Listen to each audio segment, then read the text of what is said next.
चिदानन्दरूपाय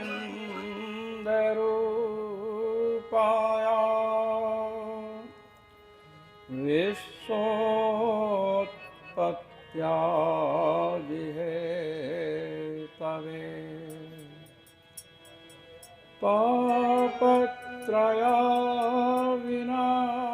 तापत्रयविनाशाय श्रीकृष्णाय वयं नुमः। नमोऽस्तु रामाय सलक्ष्मणाय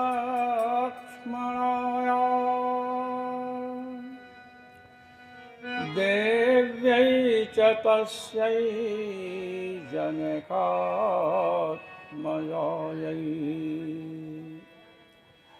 नमोऽस्तु रुद्रेन्द्रयमानिलेभ्यो नमोऽस्तु चन्द्रार्कमरुद्गणेभ्यः यत्र यत्र रघुनाथकीर्तनम्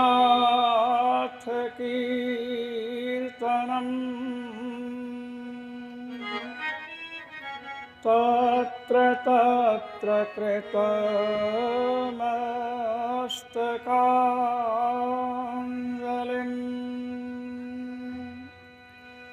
बाष्पवारि परिपूर्णलोचनम्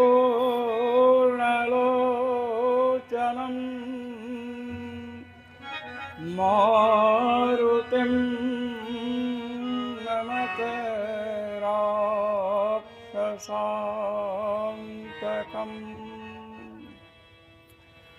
श्रीशं चतुर्मुखं चैव नारदं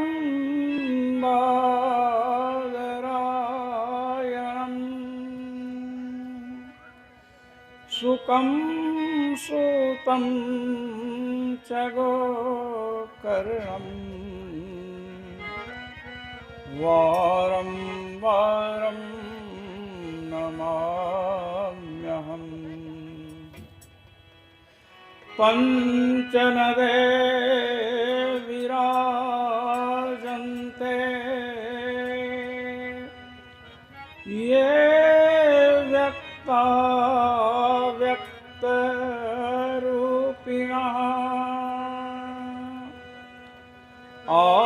आहूयन्ते च ते सर्वे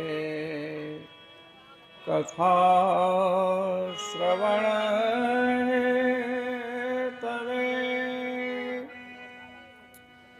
सीतानाथ समारम्भाम्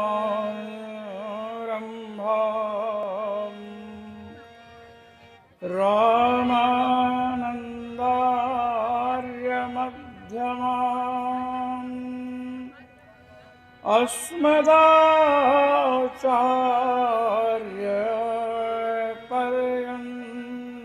अस्मदाचार्यपर्यन्ताम् वन्दे गुरुपरम्पराम्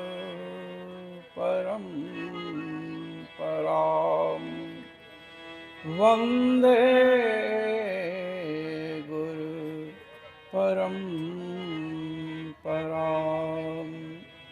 श्रीकृष्ण गोविन्द हरे मुरारे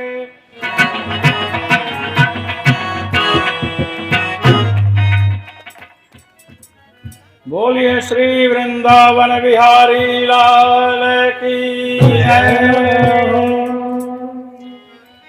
श्रीमद्भागवत महापुराण की जय। हाँ, इतने जोर से जयकारा बोलिए कम से कम गर्मी तो भर जाए। हाँ, बोलिए श्री यमुना मैया की जय। श्री सुखदेव जी महाराज की जय। कृष्णद्वैपायन व्यास भगवान की जय। जय जय श्री राधे श्याम। कल भगवान श्री कृष्ण के प्राकट्य की लीला आपने सुनी। श्री वसुदेव जी ने यमुना जी के अनुग्रह से भगवान को श्री यशोदा जी के समीप पहुंचाया। मैंने बताया था कि इधर तो देवकी जी के गर्भ से भगवान प्रकट हुए, चतुर्भुज भगवान, ये वैकुंठ विहारी भगवान विष्णु श्री कृष्ण के रूप में अवतरित हुए हैं। उधर यशोदा जी के गर्भ से एक बालक और एक बालिका उत्पन्न हुई। बालिका साक्षात दुर्गा जी हैं, जिन्हें वसुदेव जी लेकर के आएंगे, और जो बालक है वे गोलोक विहारी श्री कृष्ण हैं। इसलिए बड़े बड़े विद्वान जो हैं, जीव गोस्वामी पाद जैसे, उन्होंने कहा है 2 कृष्णावतार हुआ है। 2 वैकुंठ विहारी भगवान विष्णु कंस के कारागार में देवकी मां के गर्भ से प्रकट हुए, 4 भुजाएं थी, ये चर्चा आपने सुनी। और इधर यशोदा जी के गर्भ से गोलोक विहारी भगवान श्री कृष्ण प्रकट हुए हैं। योग माया साथ में है। भगवान पहले प्रकट हुए, उसके बाद योग माया।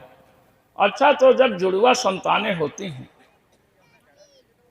तो जो पहले प्रकट होगा वो बड़ा माना जाएगा, और जो बाद में प्रकट होता है वो पैदा होता छोटा है। तो योग माया बाद में जन्मी है, इसीलिए योग माया भगवान श्री कृष्ण की हुई बहन। ध्यान देकर सुनिए, ये विषय आपको सर्वथा नया लगेगा, क्योंकि 2 कृष्ण अवतार। तो महाराज, जब यशोदा जी के समीप जो कृष्ण भगवान हैं, साथ में योग माया है, तो योग माया चूंकि साथ में है, इसलिए वे भगवान वसुदेव जी को दिखे नहीं। भगवान श्री कृष्ण ने कहा है कि मैं सबको क्यों नहीं दिखता हूं, श्रीमद् भगवद गीता में, नाहं प्रकाशः सर्वस्य योग माया समावृतः। मैं सबको इसलिए नहीं दिखाई पड़ता हूं क्योंकि योग माया के कारण अपने को छिपा रखता हूं। अब पास में योग माया है तो भगवान को वसुदेव जी कैसे देख सकते हैं?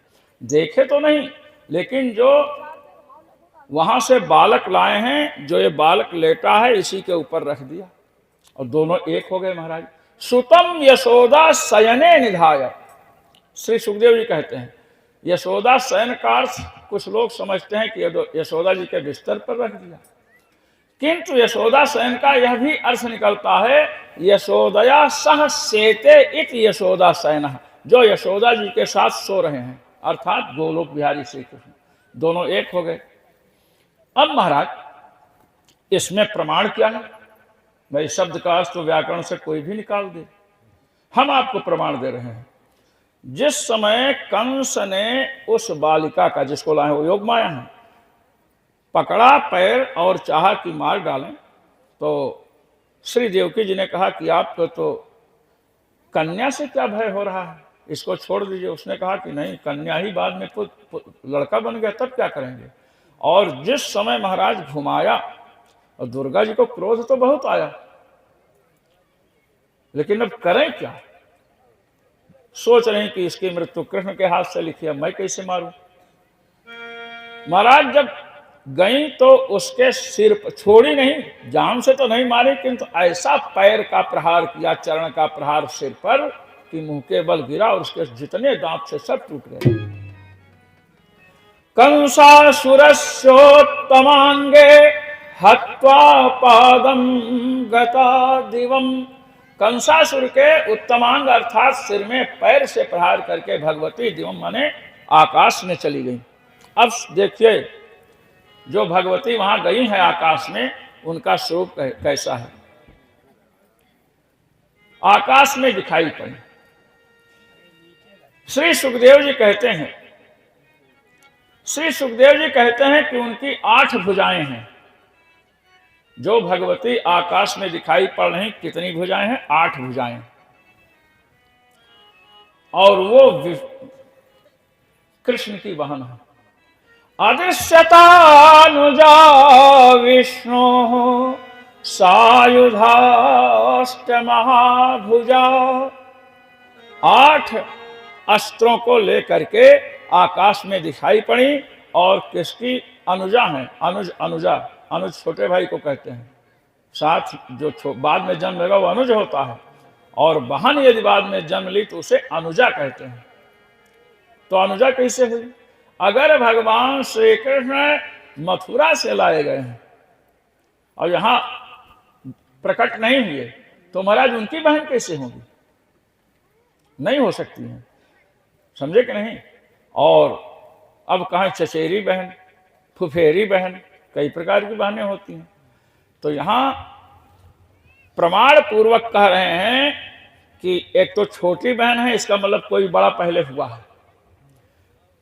वो कौन है? तो गोलोक बिहारी श्री कृष्ण। वैकुंठ बिहारी तो मथुरा में अवतरित हुए, और गोपियां कहती हैं महाराज। अच्छा, अब आगे आइए। सुखदेव जी कह रहे हैं कि नंद जी के यहां जब पुत्र उत्पन्न हुआ तो उत्सव मनाया गया। ये मैं आपको प्रमाण दे रहा हूं, देखिए। नंदस्पात्मज उत्पन्ने, उत्पन्न शब्द है, नंदस्पात्मज उत्पन्ने जाता ह्लादो महामना। सुखदेव जी कहते हैं कि नंद के यहां जब बालक उत्पन्न हुआ तो बड़े प्रसन्न हुए। सुखदेव जी को तो पता है कि मथुरा से लाए गए हैं, कोई उत्पन्न ही नहीं हुआ तो क्यों कहेंगे उत्पन्न हुए? सोचो आप इस बात को। कहना था तो कह देते, नंदस्पात्मज आनीते जाता ह्लादो महामना। नंद के यहाँ लड़का लाया गया है इसलिए बड़े प्रसन्न है। ऐसा नहीं, उत्पन्न शब्द कहा तो श्री सुखदेव जी को भ्रम नहीं हो सकता है। श्री सुखदेव जी जानते हैं कि गोलोक बिहारी भगवान यशोदा जी के गर्भ से उत्पन्न हुए हैं, इसलिए कह रहे हैं उत्पन्न। गोपियों को लीजिए। गोपियां, रासलीला के प्रकरण में बात आएगी। गोपियां कहती हैं कि हे प्रियतम, ये ब्रज क्षेत्र आपके जन्म लेने से धन्य हो गया। जयति तेधिकम जन्मना ब्रजः, ये ब्रज आपके जन्म लेने से धन्य हो गया। गोपियां भी कह रही हैं जन्म लिए, सुखदेव जी कह रहे हैं जन्म लिए। इसीलिए भागवत के जो विशिष्ट विद्वान हैं, विशिष्ट विद्वान को मतलब जैसे वंशीधर जी हैं, वंशीधर जी ने कहा कि मेरी व्याख्या वही पढ़ने का प्रयास करे जो 6 शास्त्रों का विद्वान हो। ऐसा कहा हमारा, कहे अगर नहीं विद्वान है तो पढ़ता है तो कहे कि वह व्यक्ति मेरी टीका की निंदा वैसे ही करेगा जैसे शुष्क स्तनी नारी कंचुकी बनाने वाले की निंदा करती है। ब्लाउज बना दिया अपने ढंग से, आज की भाषा में समझ लो ब्रा ब्रा ब्रा बना दिया। अब वो तो वहां तो सबके अनुसार बनता है, ये नहीं कि आपके। अब किसी ऐसी स्त्री ने धारण किया जिसके स्तन ही सूख गए हैं, वो तो निंदा करेगी, कैसा बना दिया, बनाने नहीं आता है। अरे तुम अपनी कमी देखो, उसने तो सबके लिए बनाया है। तो जैसे शुष्क स्तनी नारी वस्त्र निर्माता की निंदा करती है, ऐसे ही जिन्हें अनेक शास्त्रों का ज्ञान नहीं है, मेरी टीका देखेंगे समझ में तो आएगा नहीं और कहें निंदा करेंगे। ये वंशीधर जी ने कहा। तो वंशीधर जी की व्याख्या को मैंने महाराज पढ़ाया है। श्री वंशीधर जी लिखते हैं महाराज इन सब तथ्यों को जो आपके समक्ष प्रस्तुत किया गया। अब ये दोनों भगवान अपने को संक्षिप्त रूप में समझ लें तो आगे चलें। भगवान के लिए कहा गया है वृंदावनम परित्यज्य पादमेकम न गच्छति। भगवान श्री वृंदावन धाम को छोड़कर एक पग भी बाहर नहीं जाते हैं, ये शास्त्र का वचन है। अब बताओ, अक्रूर जी के साथ मथुरा आए कि नहीं? आप सब जानते हो। और शास्त्र कह रहे नहीं जाते हैं, तो शास्त्र की बात झूठी हो जाएगी, और शास्त्र मिथ्याभाषी नहीं होते हैं। इसीलिए 2 कृष्ण हैं जो गोलोक विहारी यशोदा जी के गर्भ से उत्पन्न हुए हैं, वे वृंदावन छोड़कर नहीं जाते महाराज, वो यहीं रहते हैं। और जो वैकुंठ विहारी मथुरा में प्रकट हुए वे महाराज गए हैं मथुरा, गोलोक विहारी नहीं गए।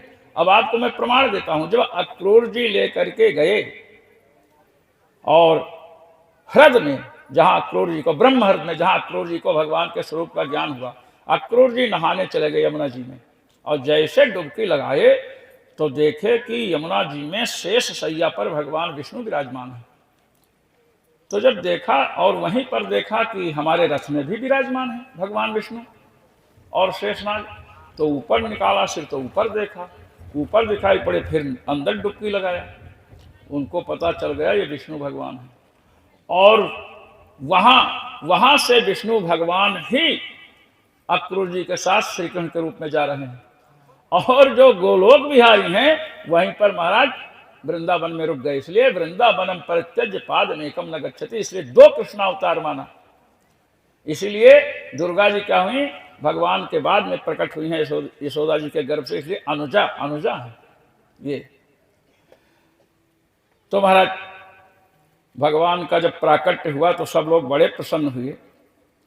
यशोदा जी के पुत्र उत्पन्न हुआ है ऐसा समाचार जब फैला तो जितनी गोपियां हैं सब आकर के महाराज भगवान के यहाँ नंदोत्सव इसको कहते हैं, नंदोत्सव मनाया गया। महाराज मक्खन लाई, मिश्री लाई, उसमें हल्दी वल्दी मिला दी और एक दूसरे के गाल में लगा रहे हैं, मिश्री मक्खन खिला रही हैं, इस प्रकार। और इधर जो रोहिणी जी हैं ये भी बड़ी प्रसन्न है क्योंकि बलराम जी का पहले जन्म हो चुका है।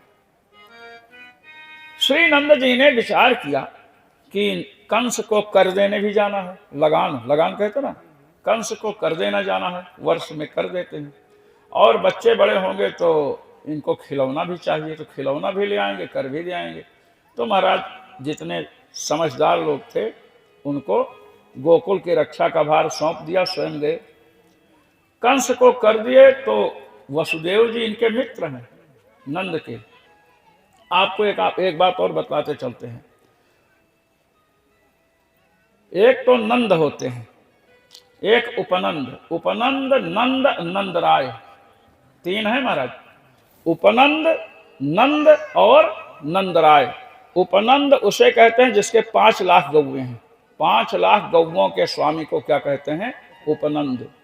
9 लाख गैयों के स्वामी को नंद कहते हैं, और 1 करोड़ गौओं के स्वामी को नंदराय कहते हैं। ये नंदराय हैं जिनके यहाँ भगवान श्री कृष्ण प्रकट हुए हैं, ये नंदराय हैं, इन्हीं को लोग नंद समझ लेते हैं। ये अच्छी बात है, कम से कम समझते तो हैं। राजा को आदमी समझे तो अच्छी बात है, राजा आदमी होता है ना। तो नंदराय है तो नंद तो है, ये नंदराज। तो महाराज 1 करोड़ गौएं हैं। वसुदेव जी से मिले, वसुदेव जी ने कहा कि क्या हाल चाल है, कहे भगवान की बड़ी कृपा है। वसुदेव जी ने कहा हाँ कृपा तो है, क्योंकि बुढ़ापे में लड़का पैदा हुआ।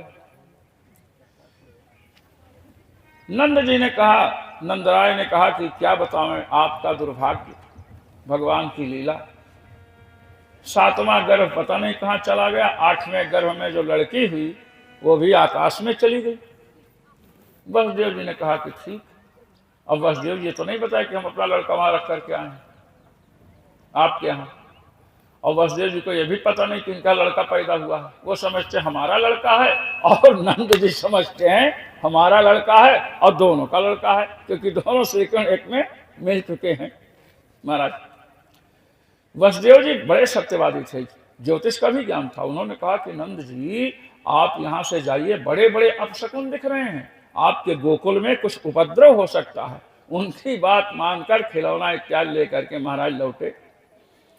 अब छठी का दिन है, छठी मनाते हैं ना लोग। कंस को समाचार मिला नारद जी के द्वारा, और योग माया ने पहले ही बता दिया है कि तुझे मारने वाला पैदा हो चुका है, और नहीं पैदा हुआ होता तो मैं मार डालती तुझे।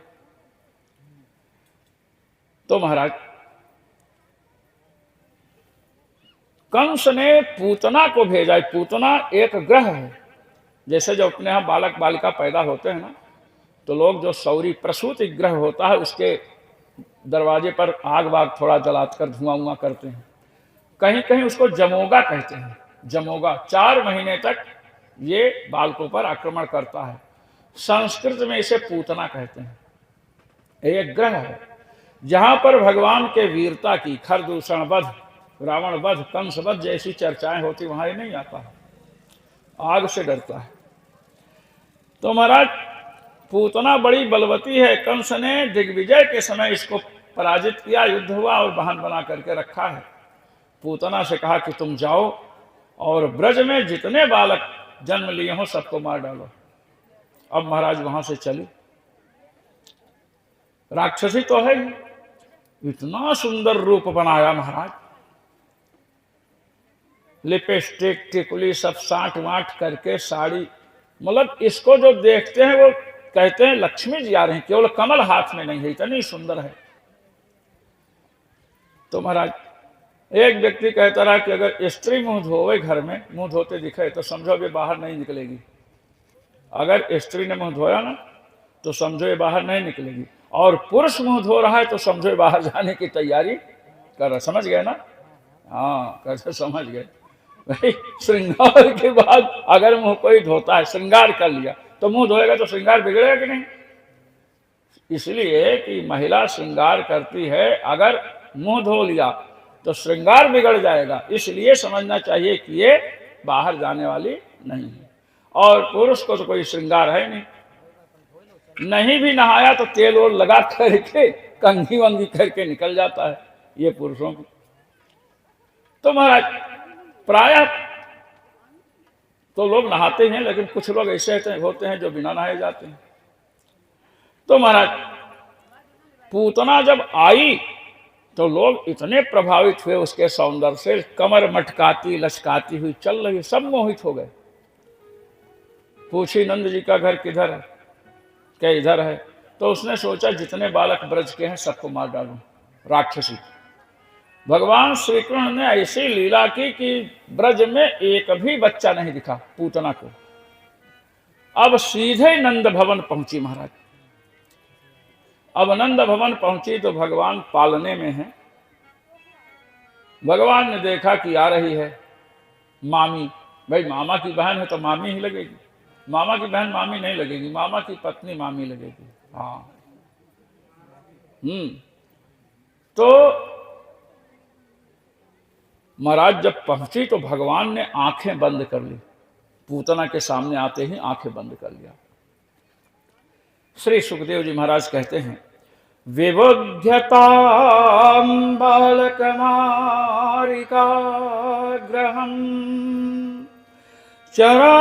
चराचरात्मा सनिमीलिते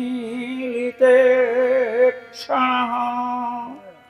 चर और अचर संपूर्ण जगत की जो आत्मा है भगवान, उन्होंने जब देखा कि बच्चों को मारने वाला ग्रह नारी के रूप में आ रहा है तो निमीलित क्षण, अपने ईक्षण माने नेत्रों को निमीलित बंद कर लिया महाराज, नेत्र बंद कर लिया।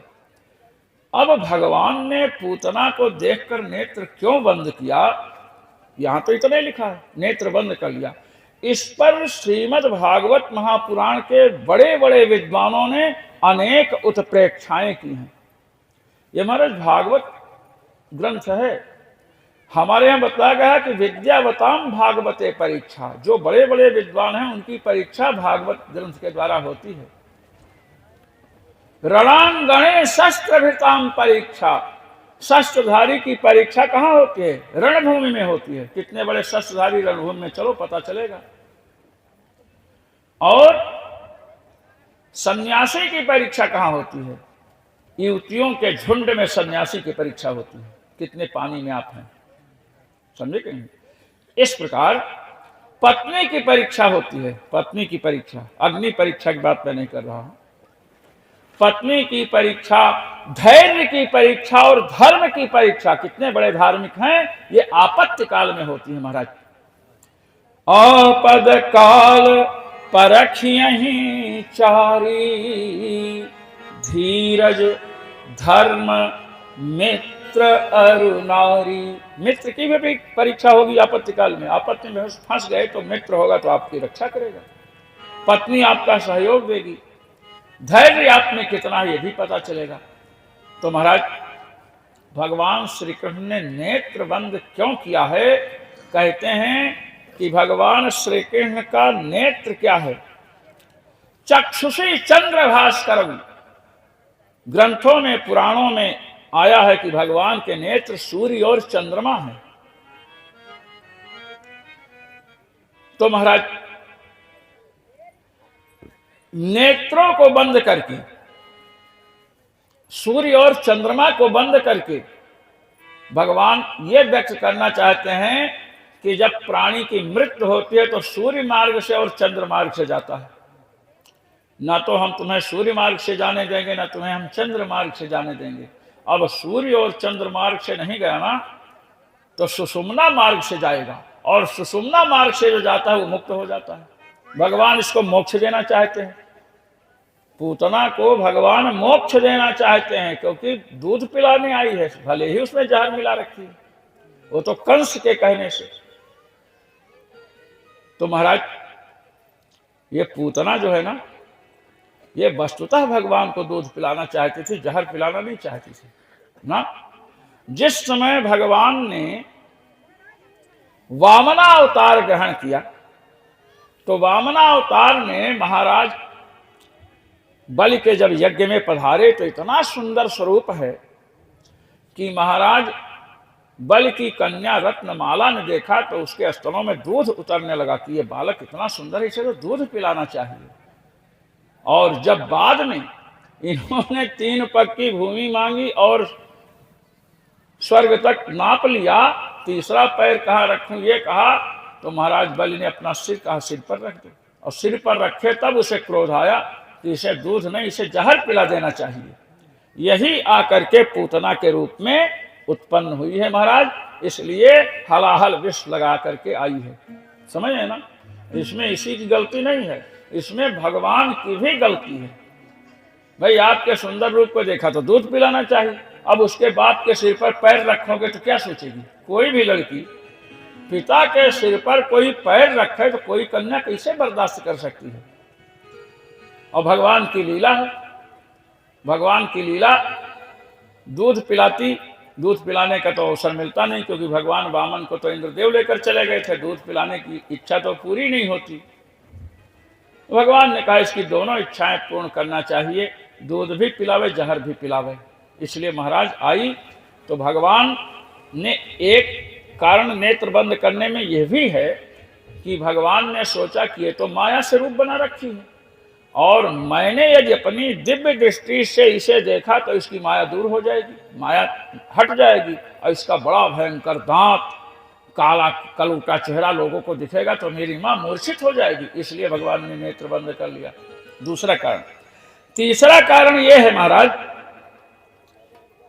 जैसे लोग चिरायते का काढ़ा पीते, कभी पिए हो चिरायते का काढ़ा? चिरायता पिए हैं कभी? बड़ा कड़वा होता है, मैंने पिया है। हाँ महाराज, चिरायते का काढ़ा जब बच्चों को माँ पिलाना चाहती है, बुखार उखार होता है, तब कहती है बेटा आंख बंद करके पी जाओ। आंख बंद करके चिरायते का काढ़ा पी जाते हैं। भगवान ने सोचा दूध में विष मिलाकर आई है, हलाहल विष लगाकर स्तन में आई है, जैसे लोग चिरायते का काढ़ा पी जाते हैं वैसे आंख बंद करके मैं पी जाता हूँ। चौथा कारण यह है कि भगवान ने सोचा कि आज छठी का दिन है, और छठी के दिन बालक को कुछ अच्छा खिलाना चाहिए। अब ये तो जहर पिलाने आ गई, ये तो बड़ा गड़बड़ है। तो जहर पीने का जिसका अभ्यास है उसका स्मरण करना चाहिए। जहर पीने का अभ्यास किसका है बताओ?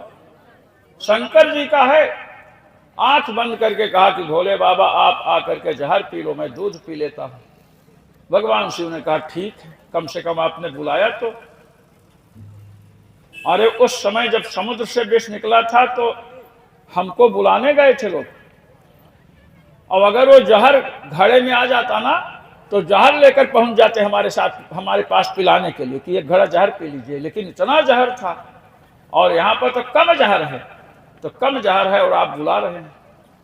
और सबसे बड़ी बात है कि आपके सांस पीने को मिलेगा, क्योंकि दूध भी उसी स्तन से निकलेगा और जहर उसी में लगा है। तो आपके मुख से मेरा मुख कुछ तो स्पर्श होगा। छठा कारण यह है कि भगवान जो है, भगवान को कुछ खिलाया जाए तो त्रिलोकी महाराज तृप्त हो जाती है, तीनों लोग। द्रौपदी जी के यहाँ भगवान पहुंचे, कहे भूख लगी है दो, कहे कुछ नहीं है। इधर दुर्वासा जी परेशान कर रखे, कहे देखो पात्र में देखा तो शाक का एक कण लगा था, भगवान उसको खाए, तृप्त हो गए, दुर्वासा जी का पेट भर गया। तो भगवान जहर पिएंगे तो भगवान के उदर में अनंतानंत ब्रह्मांड है, भगवान के रोम रोम प्रति राजें कोटि कोटि ब्रह्मांड, रोम रोम में करोड़ों ब्रह्मांड हैं। तो विष का प्रभाव संपूर्ण जीवों पर पहुंचेगा, इसलिए संपूर्ण जीव जो अनंतानंत ब्रह्मांड में विराजमान हैं सब घबरा गए। भाई भगवान तो भगवान है, शंकर जी भी भगवान है, ये लोग जहर पिए चाहे कुछ भी पिए, और हम लोग तो भगवान नहीं, हम लोग तो मर जाएंगे। तो सब जीव जब घबराए तो बानो भगवान ने नेत्र बंद करके उन जीवों को सांत्वना दी कि तुम्हारे ऊपर इसका कोई प्रभाव नहीं पड़ेगा, इसलिए भी भगवान ने नेत्र बंद कर लिया। महाराज इस प्रकार एक कारण और बता देते हैं, भगवान ने अवतार लिया है दुष्टों के दलन के लिए, दुष्टों को मारेंगे। अब पहले ही मुठभेड़ में किससे सामना हो गया? स्त्री से। भगवान ने कहा देखो, रामा अवतार में भी पहला सामना किससे हुआ था? ताड़का चाची से हुआ था ना, ताड़का से हुआ था ना। कहे रामा अवतार लिया तो उसमें ताड़का ताटका 3 अक्षर, और कृष्णा अवतार में पूतना 3 अक्षर। ये महाराज, और पूतना का अर्थ क्या होता है? पूतान अपि नयत इति पूतना, पवित्र बालकों को भी उठा ले जाती है। ये ग्रह ऐसा है, पवित्र बालक भी हो तो भी उठा ले जाए। और पूतना का एक अर्थ है पूतम माने पवित्रम, पूत कहते पवित्र को, पूतम पवित्रम आत्मानम भगवत संसर्गेण करोति इति पूतना, जो भगवान का संपर्क प्राप्त करके अपने आप को पवित्र कर ले, इतना पवित्र कि महाराज संसार सागर से पार हो जाए, इसे पूतना कहते हैं। और महाराज इस प्रकार अनेक भाव हैं कि भगवान ने नेत्र क्यों बंद किया। अधिक भाव बताने पर अपच हो जाएगा इसे, और समय भी नहीं, इसे आगे चलते हैं। महाराज भगवान को इसने उठाया। श्री सुखदेव जी कहते हैं कि रस्सी में सर्प का भ्रम तो प्राय होता है, रस्सी पड़ी हो टेढ़ी मेढ़ी, थोड़ा प्रकाश हो, पूरा प्रकाश ना हो तो लोग सोचते सांप है। रस्सी में सर्प का भ्रम सबको होता है, यहां पूतना को सर्प में रस्सी का भ्रम हो रहा है। भगवान सबके माने काल के भी काल हैं, और उनको पूतना उठा रही मारने के लिए। जो काल का भी काल है उसको आप कैसे मार सकते हो? अनंतमारोपयदंकमंतकम यथोरगम सुप्तमबोधिरज्जुधेहि, कहते हैं जैसे सोए हुए सर्प को, सर्प सोया है और अबुद्धि माने कोई मूर्ख जा करके सर्प को रस्सी पकड़ करके उठा ले। अब सर्प को रस्सी पकड़ के उठाएंगे तुरंत काटेगा महाराज, सर्प को सबसे अधिक क्रोध होता है। तो जैसे सर्प को उठा ले वैसे ही भगवान जो काल के भी काल हैं, इसके भी काल हैं, इसने अपने काल को महाराज उठा लिया। और जब उठाया तो महाराज जो स्तन है ना, उसके स्तन को खोला और धड़ाक से मुंह में डाल दिया। और भगवान जैसे स्तन खोलने लगी तो भगवान ने मुख खोलना शुरू कर दिया। भाई मथुरा से आई हो दूध पिलाने, तुम्हें स्तन खोलने में समय लगेगा, मैं तो मुंह पहले खोल दूंगा। भगवान ने खोल दिया मुंह, और धड़ाक से स्तन को भगवान के मुंह में डाल दिया। और शंकर जी का तो आवाहन कर ही लिया था। शंकर जी ने कहा कि महाराज शुरू करे पीना। अरे कहे इसमें पूछने की बात है, नेकी करे पूछ पूछ, कहते हैं ना, नेकी करे पूछ पूछ। उधर शंकर जी ने जोर लगाया, इधर भगवान ने जोर लगाया। अब बताओ, एक राक्षसी के स्तन को 2 महापुरुष, एक परमात्मा है जो संसार का पालन करता है, और एक अमलात्मा विमलात्मा महाराज जो संसार का संहार करता है, ये दोनों लग गए। और जब खींचे तो श्री सुखदेव जी कहते हैं प्राणैः समम रोष समन्वितो पिबत। रोष क्रोध के अधिष्ठात्री देवता जो भगवान शिव हैं, उनके साथ प्राणों को खींचने लगे। दूध की तो छोड़ो, दूध के साथ प्राण को भी खींचने लगे। अब जब प्राण खींचने लगा तब उसको दर्द हुआ, अब हाथ पांव फेंकते हुए और महाराज चिल्लाने लगी। चिल्लाने में क्या कहती है? सा मुंच मुंचालमिति प्रभासिणी निष्पीड्यमानाखिल जीव मर्मणि। मुंच मुंच, छोड़ दे मुझे, छोड़ दे। भगवान ने कहा कि हम तुम्हें बुलाने तो गए नहीं थे। अब मेरी एक आदत बड़ी खराब है, मैं पहले किसी को पकड़ता नहीं हूं और पकड़ लेता हूं तो छोड़ता नहीं हूं।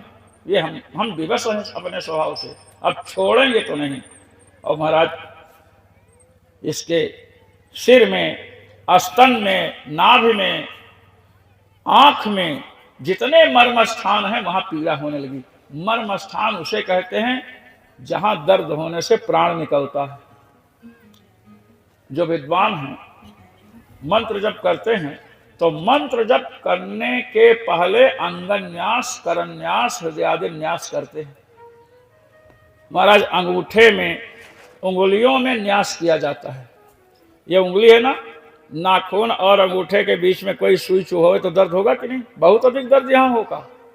और जब तांत्रिक तंत्र विद्या करके किसी के शरीर में कील कांटे घुसेड़ते हैं और जब उसको लोग निकालते हैं दूसरे तांत्रिक, तो महाराज यहीं से निकलता है, नाखून और उसके बीच से, और कहीं से नहीं निकलेगा, यहीं से निकलेगा।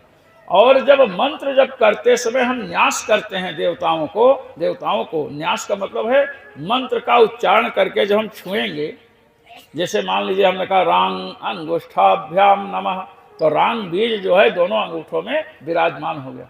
हाँ, अब राग्नि का बीज है, कोई तांत्रिक भेजेगा तो आग उसे जला देगी, समझे ना? इस प्रकार न्यास को हमारे यहाँ कवच बताया गया, वज्र कवच, जो न्यास करता है मंत्र जप के पहले। महाराज कोई भी विघ्नकारी जो शत्रु है वो उस पर आक्रमण करे तो कर नहीं सकता है, और बहुत बड़ा होगा कर भी दिया तो विचलित नहीं कर सकता है। इसलिए न्यास की आवश्यकता है। अभी न्यास का महत्व आपके सामने आने वाला है। इसलिए न्यास, कुछ लोग कहते हैं हम राम मंत्र जपते हैं महाराज। हमने कहा अच्छा, कहे तो दिग्बंधन करने की क्या जरूरत है? हमने कहा काहे? कि भगवान तो सबके रक्षक है हैं। हमने कहा भगवान के राम मंत्र को जिन ऋषियों ने बताया वो तुमसे कम भावुक थे क्या? उन्होंने दिग्बंधन क्यों कहा? इसलिए यदि ऋषि की बात माननी है तो पूरी मानो, और आलस्य के कारण दिग्बंधन और न्यास नहीं छोड़ना चाहिए। जो न्यास और दिग्बंधन छोड़ता है महाराज उसको विघ्न वैसे पकड़ लेते हैं जैसे शेर हिरण के बच्चे को दबोच लेता है। हम लोग आपसे बताएं, हम लोग हिमालय गए थे, उस समय शास्त्री में पढ़ता था। उस समय मेरी अवस्था शायद 22 या 23 वर्ष की थी। तब हिमालय में गए तो हम लोगों पर भगवान की बड़ी कृपा थी कि हमें बड़े बड़े महापुरुषों का संग प्राप्त हुआ, विद्या में भी और साधना में भी, और मेरा समय नहीं बर्बाद हुआ, बिल्कुल नहीं। तो महाराज नाम जप में दिग्बंधन नहीं किया जाता है और नाम जप में न्यास भी नहीं किया जाता है। तो हम लोग रात को 10:30 बजे बैठकर मैं नाम जप कर रहा था, और नाम जप कर रहा था। अब हिमालय, गंगा जी का तट, महाराज इतना शांत स्थल था, और तपस्थली तो है हिमालय। महाराज लगा कि समाधिस्थ हो जाएंगे, ऐसा हमको लगा कि अब समाधिस्थ होने वाले हैं। इतने में ही किसी ने मेरे कान में फूंका बड़े जोर से ऐसे। अब कान में फूंका तो कान में कोई फूंक मारे तो गुज गुज कुछ होता है। तुरंत महाराज ध्यान भंग हुआ, और एक महात्मा सोए हुए थे। तो मैंने कहा ये तो गड़बड़ है। फिर मैंने दिग्बंधन किया। मैं समझ गया कि कोई आसुरी शक्ति है जो समाधिस्थ होने से रोक रही है, नहीं चाहते कि आप साधना में बढ़ो। उसके बाद मैं नाम जप में भी दिग्बंधन करता हूं, मैं समझ गया। तो महाराज दिग्बंधन बहुत आवश्यक है, कहीं भी हो। श्री वंशीधर जी ने कहा कि दिग्बंधन इसलिए आवश्यक है क्योंकि असुर राक्षस सब जगह रहते हैं, ये सब जगह। अब कहे कि असुर राक्षस सब जगह रहते तो डर लगेगा, डरने की जरूरत नहीं है। जब हमारा कर्म कोई खराब होता है तभी उसका फल भुगताने के लिए ये लोग परेशान करते हैं, नहीं तो नहीं करते हैं। संसार में महाराज कोई वस्तु न सुख देने वाली है न दुख देने वाली है। विष्णु महापुराण में चर्चा आई कि संसार की वस्तुएं कैसे हैं, सुख देने वाली हैं कि दुख देने वाली। ऋषि कहते हैं कि नहीं, संसार की वस्तु न सुख देती है न दुख देती है। कहे पत्नी तो सुख देने वाली है। कहे नहीं, जब तक आपका पुण्य है तब तक पत्नी से सुख मिलेगा, और जिस दिन पाप जागृत हुआ ना तो पत्नी बच्चों के पक्ष में हो जाएगी और कहेगी तुम बुढ़ा गए हो, तुम्हें समझ में नहीं आता है। उसी दिन से दुख मिलना शुरू हो जाएगा। ऐसे पत्नी का जब तक सुख का माने पुण्य है तब तक पति से सुख मिलेगा, और जब पाप आएगा तो पति ड्रिंकिंग करना शुरू कर देगा, ढक्कन खोल कर चढ़ाना। समझे ना? शत्रु जो हमारा मित्र है वो शत्रु बन जाएगा, और जब पुण्य आएगा तो जो हमारा शत्रु है वो हमारा मित्र बन जाएगा। इसलिए संसार में कोई वस्तु न सुख देने वाली है न दुख देने वाली है। जैसे हमारे कर्म होते हैं वैसे ही संसार की वस्तुएं हमको सुख दुख देती हैं, ये समझना चाहिए। तो महाराज चर्चा चल रही है कि ये जो पूतना है भगवान पे क्या चर्चा चल रही थी, किसी को याद है क्या चल रही थी? अरे पूतना की चल ही रही है। संसार की वस्तुएं, पूतना ने भगवान को क्या समझ करके उठाया? जैसे रस्सी को सर्प पकड़ कर उठाए, भगवान ने इसके मर्म स्थानों को पीड़ा पहुंचाना शुरू किया, प्राण खींच कर। ये चर्चा चल रही थी। और मर्म स्थानों पर आघात करने से प्राण निकलते हैं, इसलिए मर्म स्थानों में न्यास किया जा रहा है, ये चर्चा चल रही थी। न्यास, तो न्यास करेंगे तो किसी का तंत्र मंत्र यंत्र काम नहीं करेगा। तो महाराज अब ये भागी वहां से,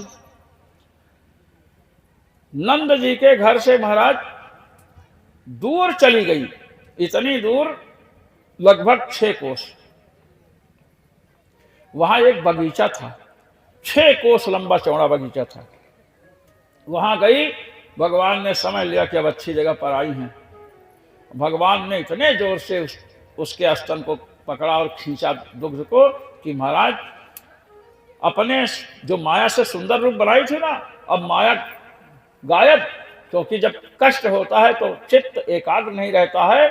महाराज 6 कोस लंबे चौड़े शरीर को बढ़ा करके जो बगीचा था उसको ध्वस्त कर दिया। और ये बगीचा जो था ये नंद बाबा का था।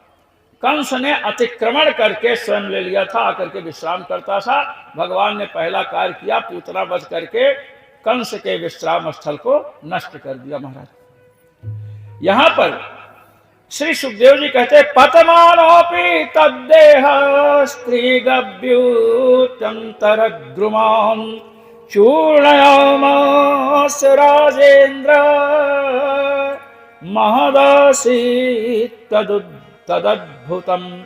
6 कोस लंबे चौड़े बगीचे को महाराज ध्वस्त कर दिया। अब जब पूतना वहां गई तो जितनी गोपियां हैं, गोप हैं, सब दौड़े महाराज, कृष्ण भगवान को लेकर गई। और वहां पर जब पहुंची तो देखी स्तन पर बैठे हुए हैं। अब 6 कोस लंबा चौड़ा जिसका शरीर हुआ उसका दांत कितना बड़ा हुआ, कल्पना करो। श्री व्यास जी लिखते हैं कि जैसे हल जोतते हैं ना, तो हल जोतते हैं तो जो फार जिसमें रखते हैं ऐसे इसके दांत हैं बड़े बड़े। और स्तन कैसे हैं? कहते हैं जैसे कोई पहाड़ का शिखर आकर के 2 गिर गए हों, पहाड़ पर्वत के शिखर जैसे स्तन हैं। नाभि इतनी गहरी है कि 50 आदमी डूब जाए पानी भर दो तो, ऐसा शरीर है। महाराज गोपियां पहुंची और भगवान को सीढ़ी लगा कर कैसे चढ़ी और उसको भगवान को ली हाथ में। अब रोहिणी जी भी हैं, यशोदा जी तो बहुत परेशान हैं। गोपियों ने जब भगवान को लिया तो महाराज क्या करती हैं? राक्षस का संपर्क, भूत प्रेत जिन्न जिन्नाद आयताल बैताल शैताल, ये जितने दुष्ट आत्माएं हैं इनका संपर्क हो तो हम लोगों को क्या करना चाहिए, इसकी शिक्षा आपको यहां से मिल रही है। हाँ, कहते हैं गोपियों ने क्या किया, भगवान की रक्षा किया। कहे रक्षा कैसे करती हैं? रक्षाम विदधिरे सम्यक गोपुच्छ भ्रमणादिभि। गाय की पूंछ घुमाया भगवान के चारों तरफ ऐसे ऐसे, गाय के पूंछ में महाराज समस्त तीर्थों का वास है। 3.5 करोड़ तीर्थ रहते हैं। गाय के गोमूत्र में गंगा जी आदि नदियों का निवास है। गाय के गोबर में लक्ष्मी जी का निवास है। गाय के रोम रोम में, पूरे शरीर में, श्री विग्रह में समस्त देवताओं का निवास है महाराज। जिसके दरवाजे पर गौ माता होती है और गौ माता की सेवा महाराज करता है, तो महाराज गौ माता की कृपा से उसके विघ्न नष्ट होते हैं, उसे सुख संपत्ति की प्राप्ति होती है। पहले हमारे भारत में प्रत्येक व्यक्ति के घर में महाराज गायें होती थी। हमने देखा है बाल्यावस्था में कि लोग सब्जी उब्जी तो उगाते नहीं थे, गाय भैंस पालते थे, उसका दूध होता रहा, दूध और भात, दूध और रोटी, दही भात दही रोटी चल रही, और सब शुंड मुशुंड घूमते थे, निरोग रहते थे। और जब से गोपालन बंद हुआ, आप कितना पैसा खर्च करेंगे, सही दूध नहीं मिल सकता है महाराज, सही घी नहीं मिल सकता है, मिलावट चल रही है। कैसे बुद्धि शुद्ध होगी? पूजा पाठ में शुद्ध घी चाहिए, गोघृत कहाँ शुद्ध मिलेगा? अगर आपके पास गाय है तो महाराज शुद्ध घी मिल सकता है, शुद्ध दूध मिल सकता है। इसलिए गोपालन अवश्य करना चाहिए। गो सेवा से 33 कोटि देवताओं की सेवा हो जाती है। और जब शरीर अशुद्ध होता है, महात्मा लोग अयोध्या के जब बाहर जाते हैं तो लोग कहते हैं आए हो पता नहीं कहाँ कहाँ खाए हो, तो पंचगव्य पहले दिया जाता है। गोघृत, गोमूत्र, गोबर, गोदुग्ध और गाय के दूध से बना दही, ये 5 ये पंचगव्य है। पंचगव्य के द्वारा महाराज हड्डी में रहने वाले पाप भी नष्ट हो जाते हैं। ये पंचगव्य की महिमा है। तो हमारे पहले के जो पूर्वज थे, जो धर्म कर्म का पालन करते थे, धर्म पर एकदम दृढ़ रहते थे, उसका कारण था कि उनका मन मस्तिष्क शुद्ध था और वो गौओं की सेवा करते थे। महाराज दिलीप ने गौओं की सेवा की महाराज, तब वंश चला है। भगवान श्री कृष्ण को गोविंद की उपाधि मिली है गौओं की सेवा से। इसलिए गो सेवा, मान लीजिए अपने पास गाय नहीं है, गाय रखने की जगह ही नहीं है, तो जहां गौशाला है वहां कुछ दान कीजिए आप। गौशाला में दान करने से कई लाभ है। गौशाला में दान करेंगे तो गौशाला वाले अगर शुद्ध घी निकालते हैं तो आपको शुद्ध घी पर सबसे पहले देंगे, समझे ना? इसलिए गौशाला में कोई गाय पाल रखा उसको दीजिए। तो गो सेवा का बड़ा महत्व है। जो व्यक्ति गो सेवा करेगा उसकी संतान वृद्धावस्था में उसकी सेवा करेगी, ये सूत्र है, लिख लीजिए आप। जो व्यक्ति गो सेवा करेगा उसकी संतान वृद्धावस्था में उसकी सेवा करेगी। और नहीं तो महाराज आजकल तो वृद्धाश्रम में लोग भेज रहे हैं, संपत्ति लिखा लिए, माता पिता को वृद्धाश्रम भेज दिए, ये स्थिति चल रही है। वृद्धाश्रम नहीं गए, हमने देखा है कि जो माँ है, माँ अलग भोजन बनाकर खा रही है, पिता अलग खा रहे हैं बाटी लीटी बना करके, ये स्थिति है। इसका कारण ये है कि गो सेवा से हम वंचित हैं। गौ माता का आशीर्वाद होगा महाराज तो क्या नहीं। दिलीप जी को संतान नहीं हो रही थी और महाराज नंदिनी की सेवा की है। महाराज कैसे सेवा किए कि नंदिनी जब बैठती है तब बैठते हैं, नंदिनी खड़ी होती है तो खड़े हो जाते हैं, नंदिनी जब जल पीती है तो दिलीप जी जल पीते हैं। अयोध्या के चक्रवर्ती सम्राट थे, कालिदास ने इसका वर्णन किया, जो साहित्य पढ़े हैं जानते होंगे। अथ प्रजानाम अधिपः प्रभाते जाया प्रतिग्राहित गंधमाल्याम, प्रातः काल ही, और नंदिनी के कारण उन्हें पुत्र रत्न की प्राप्ति हुई। ये आप समझ लीजिए, गो सेवा कभी व्यर्थ नहीं जाती है। एक देवी देवता, काली जी की पूजा करोगे, शंकर जी की पूजा करोगे, एक ही की तो होगी। और गो की सेवा करेंगे, उनके शरीर में समस्त देवता हैं, समस्त देवताओं की पूजा होगी और साक्षात अलग से आशीर्वाद देंगे महाराज। तो गाय के पूंछ का भ्रमण कराया। गाय के पूंछ में क्या है? समस्त तीर्थों का वास है महाराज। और फिर गोमूत्रेण स्नापयित्वा पुनर्गोरजसार्धकम्, गोमूत्र से स्नान कराया। गोमूत्र के स्नान से राक्षस का प्रभाव कम हो जाता है।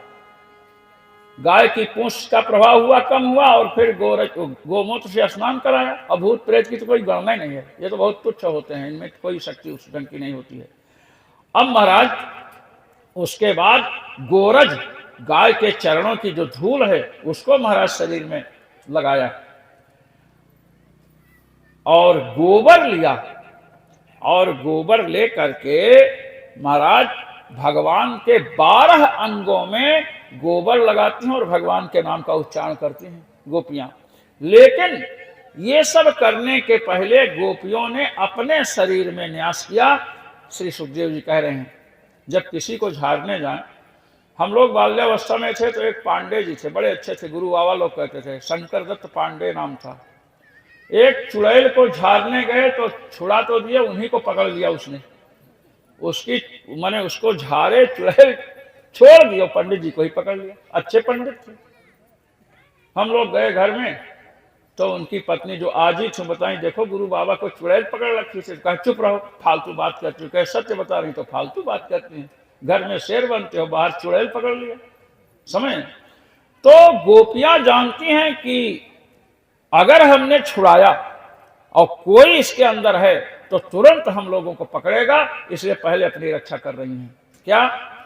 गोप्यः संस्पृष्ट सलिला अंगेषु करयोः पृथक् न्यस्यात्मन्यथ बालस्य बीजन्यासमकुर्वत। ये कथा ही नहीं है, ये आपके लिए एक शिक्षा दी जा रही है। ये प्रकरण ऐसा है, नहीं तो चुटकुला सुना करके कहिए तो हम भी आगे बढ़े, हमारी तो आदत नहीं। देखिए गोपियों ने यहाँ पर श्री वल्लभाचार्य जी महाराज सुबोधिनी टीकाकार कहते हैं कि गोपियों ने पहले आचमन किया। आचमन करते हैं तो मुख शुद्ध हो जाता है, और जब मुख शुद्ध होगा तो मंत्र का उच्चारण बढ़िया से काम करेगा।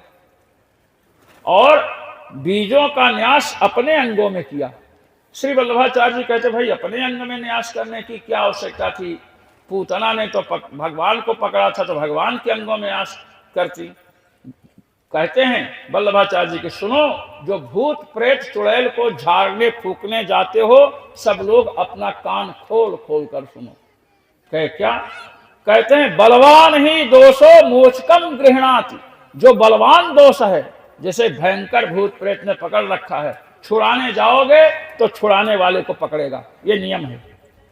मोचक छुड़ाने वाले को पकड़ता, तो अब छुड़ाना तो पड़ेगा।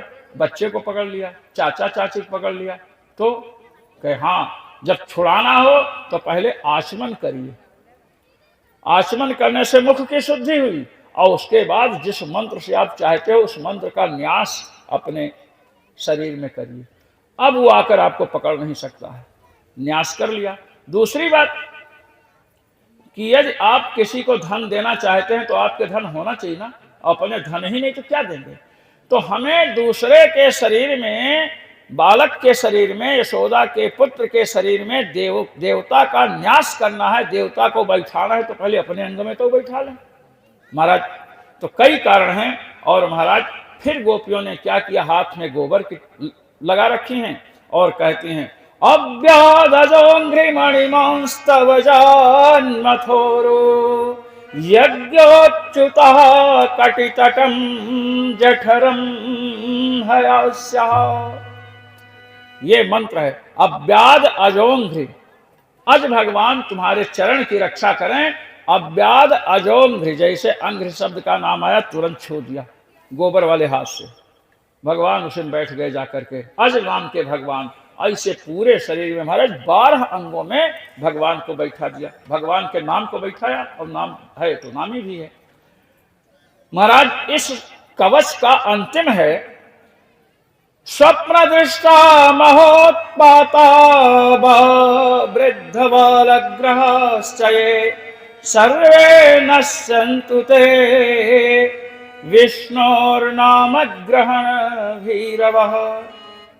स्वप्न में बहुत बहुत खराब खराब स्वप्न कभी आते हैं लोगों को, और महाराज अनेक उत्पात होते हैं। ग्रह भी कई प्रकार के, वृद्ध ग्रह, बाल ग्रह।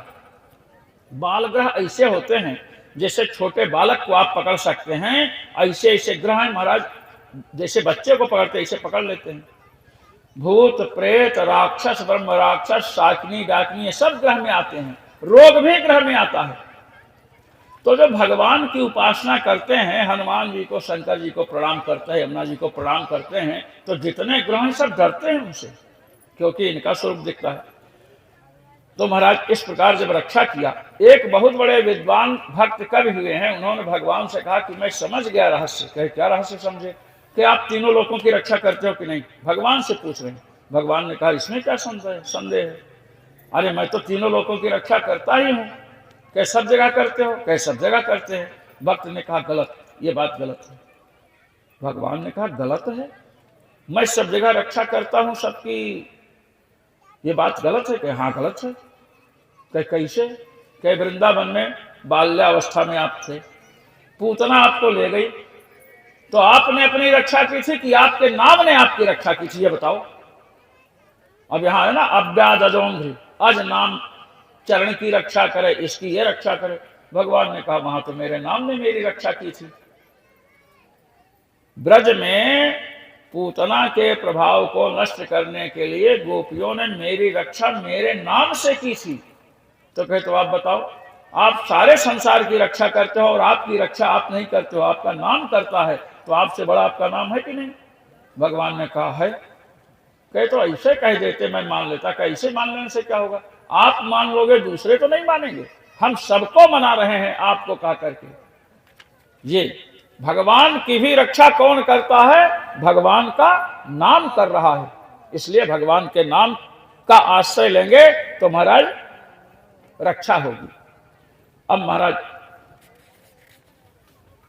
यशोदा जी हैं, लड़का जब डर जाता है या घबराया हुआ रहता है, दूध पिलाओ तो दूध नहीं पिएगा। हाँ, माताएं बच्चे को जब दूध पिलाती हैं और चुपुर चुपुर दूध पीने लगा तो समझ लेते हैं कि अब ठीक है। यही बात है ना, बच्चे को अगर डरा रहेगा कुछ होगा तो दूध नहीं पिएगा, और दूध पी लिया तो समझ लो अब इन लोगों को पता ही नहीं है। देखिए, हाँ हमने सुना है, लोग बताते हैं कि बच्चा डरा, माँ दूध पिलाती है इसलिए है। माँ के दूध में इतनी शक्ति है कि महाराज जहां स्तन मुंह में दिया और पीना शुरू किया, निर्भय हो गया। अब आप कितनों बाजार का दूध और रबड़ी खिला दो, बच्चा निर्भय नहीं होगा। ये तो माँ की कृपा है। अब महाराज यशोदा जी बड़ी प्रसन्न हुई।